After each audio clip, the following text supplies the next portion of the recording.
নমস্কার সকলকে।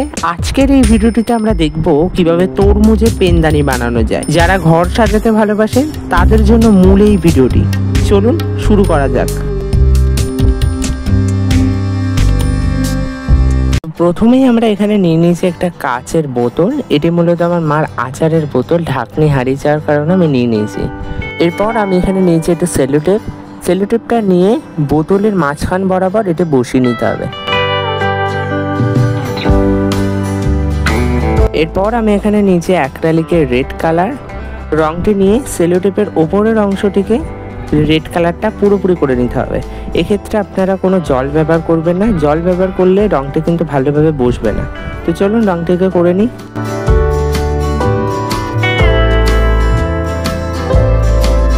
রেড কালারটা করে নেবার পর এখানে নিয়েছি লাইট গ্রিন কালার। আর আমি এখানে একটু কেটে নিয়েছি পঞ্চের মধ্যে সবুজ কালারটা বসিয়ে সেলোটেপের নিচের অংশে সবুজ কালারটা ভালোভাবে করে নিতে হবে। এরপর আমি এখানে নিয়েছি ডিপ গ্রিন কালার। এই গ্রিন কালারটা নিয়ে তুলির সাহায্যে যে সবুজ কালারটা করে রেখেছিলাম তার উপরে সমুদ্রের ঢেউয়ের মতো একটি ডিজাইন করে নিচ্ছি। তো চলুন ডিজাইনটাকে করে নিই।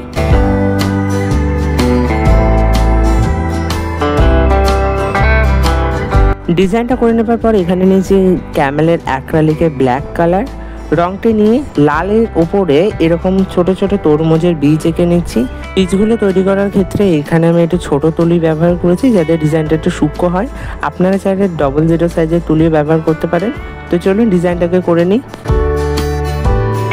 এরপর বীজটা করে নেবার পর সেলোটেপটা আমি উঠিয়ে নিচ্ছি, দেখতেই পাচ্ছেন। খুব সাবধানে তুলবেন। তো চলুন এটি তুলে নেওয়ার পর এবার আমি নিয়েছি এখানে অ্যাক্রিলিকের সাদা কালার বা হোয়াইট কালার। রংটি নিয়ে যেই আমরা খালি যে জায়গাটা তুলে রেখেছিলাম সেলোটেপের ওই অংশটিকে সাদা কালার করে নিচ্ছি। তো চলুন রংটি করে নিই।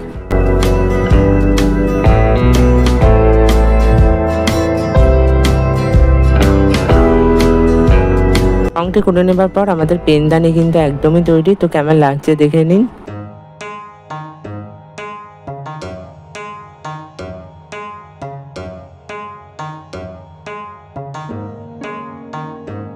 ভিডিওটি কেমন লাগলো অবশ্যই জানাবেন। ভিডিওটি ভালো লেগে থাকলে লাইক, শেয়ার, কমেন্ট করতে ভুলবেন না। আর এই ধরনের সৃজনশীল ভিডিও দেখার জন্য চ্যানেলটি সাবস্ক্রাইব করে পাশে থাকবেন। তো চলুন আজকের মতো এতটাই। সকলে ভালো থাকবেন, সুস্থ থাকবেন। ধন্যবাদ।